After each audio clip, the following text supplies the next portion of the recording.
Hello everyone, welcome to day 28 of November Lead Code Challenge and I hope all of you are having a great time. Let's walk through today's question. Today's question is all paths from source to target. In this question, we are given a directed cyclic graph of n nodes labeled from 0 to n minus 1. We need to identify all the possible paths starting from the 0th node to n minus 1 node and return them in any order. So without much ado, let's look at this particular example. Here we are given four nodes. We have a path from 0 to 1, from 0 to 2, from 2 to 3, from 1 to 3. And if I want to list out all the possible paths starting from 0th index up till 3 paths, there are two such paths, 0, 1, 3 and other one is 0, 2, 3. And we need to return it as an output, the list containing all possible paths starting from the source node up till the target node. Without much ado, let's look at the presentation that I have created for this, and I'll be explaining these examples as well as the algorithm in the PPT itself. So let's move on to the PPT.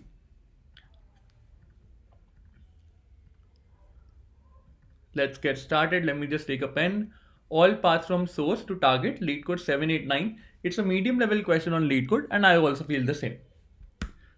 So let's take the same example. What is the starting node that is given to us? This one. So let's write this. What is the ending node? This is the ending node. And the question itself gives you the hint that it is forming a graph kind of a structure. And it also states that we are given a DAG, so we will definitely use a graph traversal technique. Which one are we going to use? We can either go for a BFS approach or the DFS approach. My personal favorite is BFS, so let's start with the BFS iteration. Let's go ahead and create a queue. What would be the generic type of this queue? The generic type of this queue would be list of integers that represents the path. Where are we starting from? We are starting from the 0th index. So by default, the default path would be an array of integers containing a single element with 0 in it, because the path so far traversed is this one. So let's proceed ahead, and this is the default case of our queue. Let's pull this element out, and what is the last element that we have visited in this particular path? The last element that we have visited in this path is 0. So what we will do, we'll traverse to its neighboring edges. The first one is this one. We have 1. And what we will do simultaneously, we'll create a copy of this particular path that we extracted. So we created a copy of it and we add 1 to it. So 1 gets added and we generate a new path and we push this path into the queue. So this path gets pushed into the queue. So we have a new entry 0, 1 added into the queue.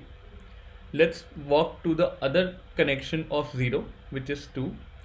So when we pull this element out, the first thing that we are going to do is to create a copy of it. We created a copy of it. We added 2 to the terminal position and we created a new array. We add this back into the queue. So 0, 2 gets added back into the queue. Let's proceed ahead and we are going to do the same thing again. So let's pull out the topmost element. 0, 1 gets pulled out. What is the last element that we have visited in this path? The last element is 1. So we'll go and see what all connections exits from 1. There is only one connection, which is 3, that exits from 1. So what we will do, we'll create a copy of this path and we'll add 3 to it. So 0, 1 and 3 is the new path that we have created, and we'll push this back into the queue. So 0, 1, 3 gets added back into the queue. And let's proceed ahead. The next element that we foresee is 0, 2. So let's delete this up. So 0, 2 gets pulled out. What is the last element that we have visited? The last element that we have visited in this path is 2. So we'll go to 2 and we'll see what all nodes are exiting from 2. There is only one such node, which is 3. And what we will do, we'll create a copy of this. So we create a copy of this and add 3 to the new path, and we'll dump this new path into the queue. So now the queue has another entry 0, 2 and 3. And let's follow the same process. Let's pull out the topmost element. This elements get pulled out. We see it's 0, 1 and 3. What is the last index that we have visited in this path? It is 3, and this 3 happens to be our goal position.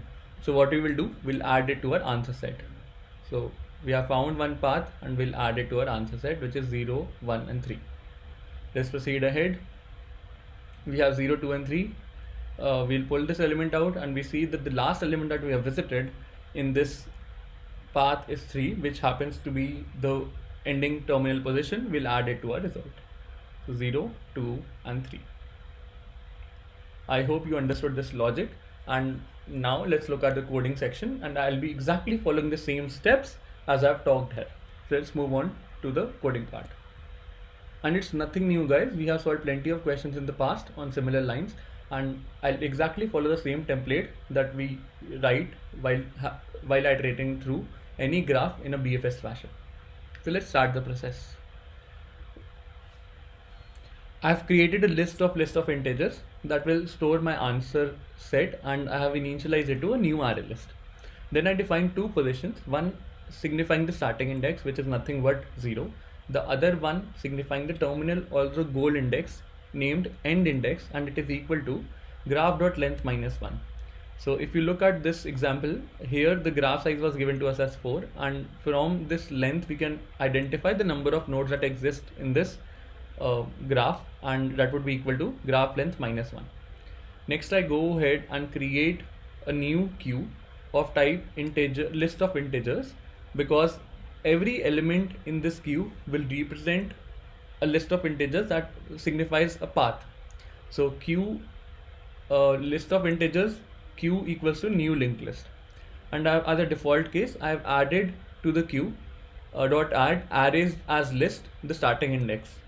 And let's start the iteration. This is the same template that we usually follow while writing the BFS traversal.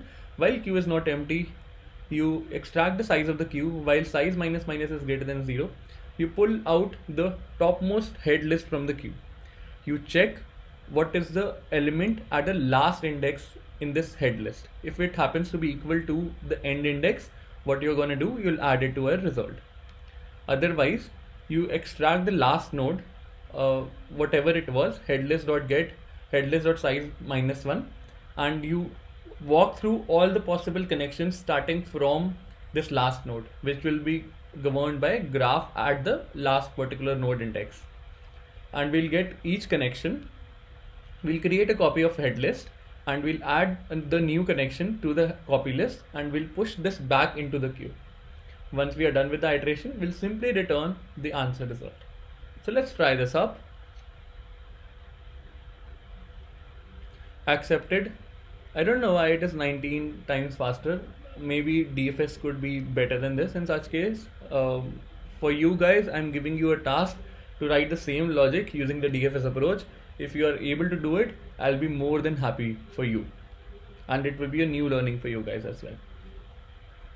This brings me to the end of today's session. I hope you enjoyed it. If you did, please don't forget to like, share and subscribe to the channel.